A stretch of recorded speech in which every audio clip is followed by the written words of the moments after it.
Hey everyone, Zero Jedi here with the X-Play Fans channel. I'm back with another State of Decay 2 video, and I'm actually here to cover some misinformation and confusion over the co-op.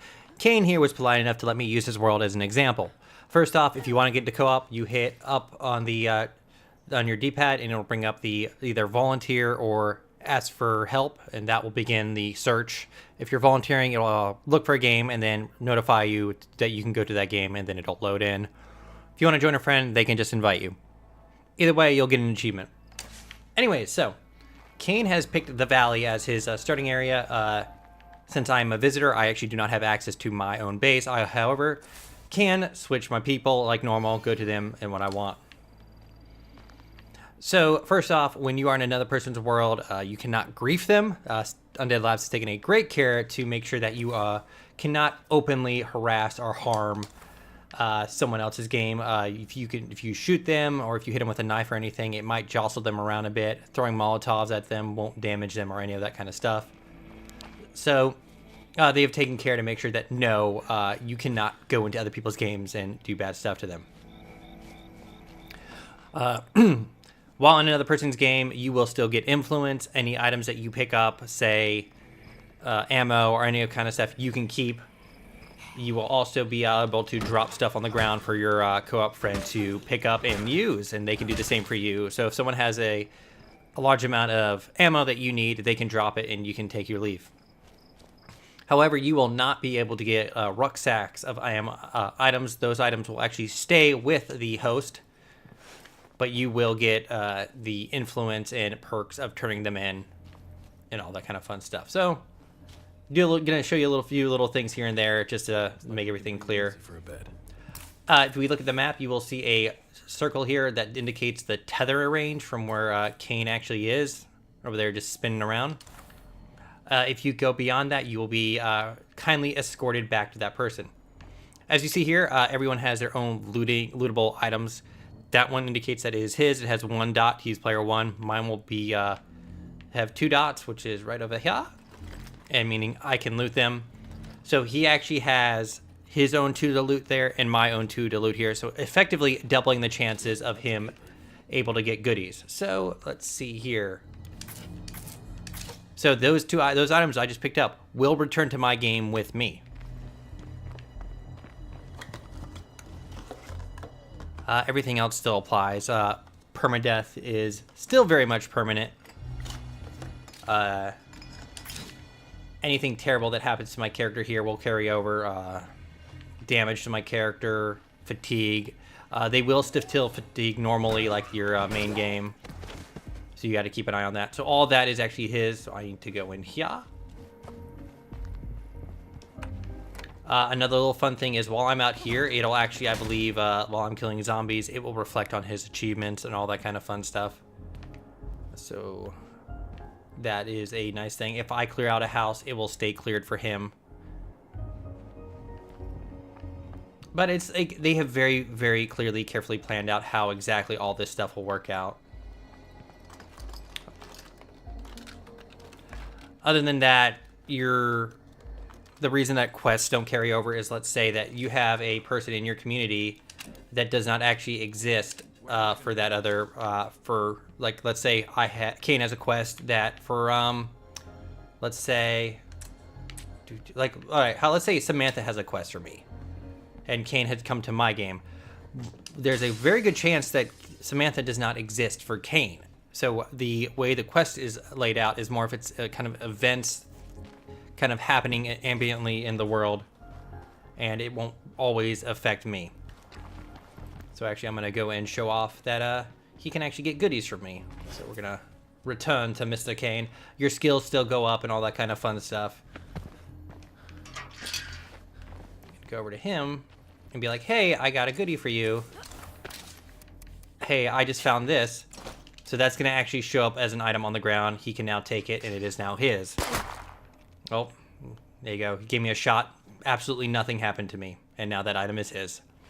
So, again, you're here as an assistant to them. You're not really, like, getting the big, like, rewards for bringing in the rucksacks. You are getting the influence. You are getting achievement progress. You are getting skill upgrades and all that kind of fun stuff.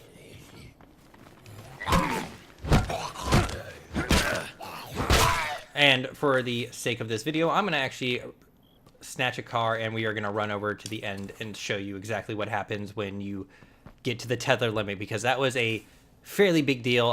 Far Cry also kind of did the thing where progress isn't shared. So let's go grab this vehicle, and I will show you exactly what happens. And then, but then maybe we'll bring it back to him. Who knows? It might be lost to the time lords or whatever.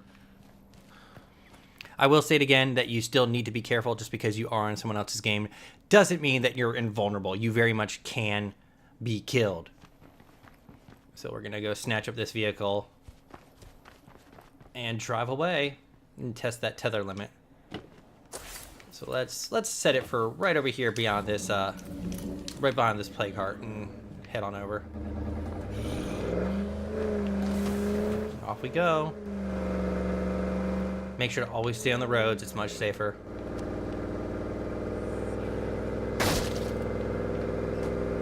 Da-da-da.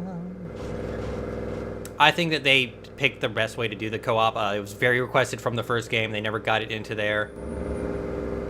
No issues with the progress sharing, because, like, what's the point of sharing progress if there's a chance that that quest won't ever actually come back?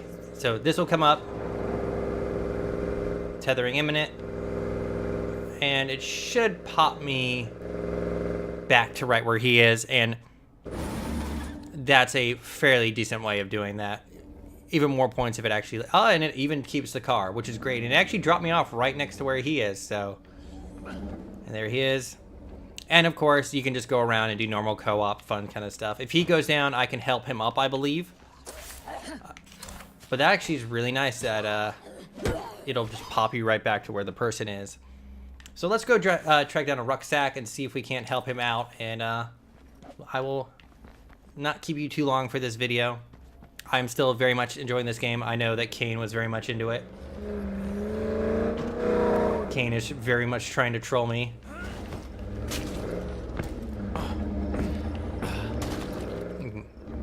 I expected that. I would ask for nothing less from him. Oh wow, he does not. That's impressive. It doesn't actually. Oh, he has gotten me stuck on a wall. And we are back from the wall dimension. Thank you for that. Sorry for that little cut. Actually, Cain, that was actually perfect. Thank you. It showed that actually, even if someone hits you with a truck, it will not hurt you. Might get you stuck in a wall. Might banish you to the wall dimension. Might trigger a trap card. It won't hurt you. Anyways, we are now back in my game. As you can see, my base is actually the same location as Cain, but it is a little different. I have a fully functioning workshop, and a medical station. If Cain wanted to use either of these to craft anything or make anything, he can. However, that would work on his own supply. So my lovely assistant here is actually going to show something else here. So I'm going to open up my inventory. So even though he is in my world, I can still drop goodies for him and he can get them. So if he was to come on over here and stop shooting my people, or the chair, it's my chair, he would be able to pick them up and use them however he saw fit. So if he's in my world long enough, he will actually start to get benefits. I believe it's if you kill a plague heart, kill certain enemies, or get to a certain influence level, he will be able to go back to his game and he will get certain items back.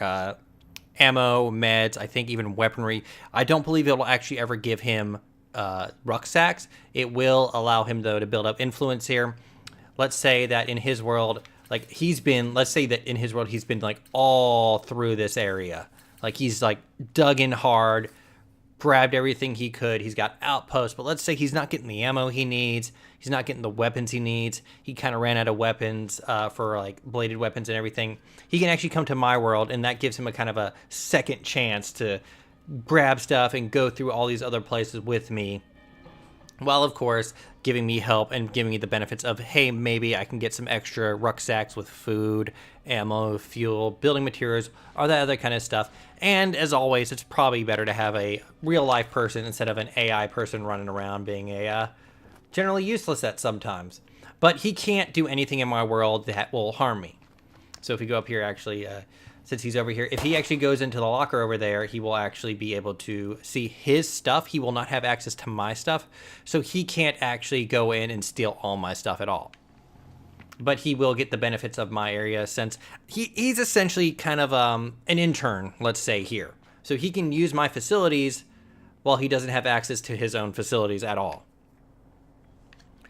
But that's pretty much it. Long story short, when you visit someone else, you will not get resources in rucksacks. You will be able to pick up items such as bullets, ammo, and all those other kind of fun stuff. And you will get influence, which can be taken back with you. The longer you stay, the larger the end of game benefits, which are actually separate than those being able to rummage around. Your achievement progress is shared. You will also be able to help with quests in that area that will benefit you, giving you influence on all that kind of fun stuff. But thank you so much. I am ZeroJD. This was the XBLA Fans channel. Thank you, Cain, so much for running around, breaking all my windows, getting me stuck in a wall, and generally proving that no matter how hard you try, you can't really directly hurt the person. I'm sure if you really set out to like train a whole bunch of zombies over and set out just to make someone's life miserable, you could.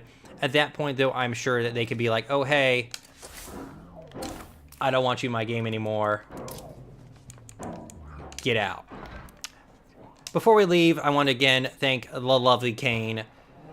Check out his videos. I am ZeroJD. This was the XBLA Fans channel. Thank you, my lovely assistant. Get out of my gang.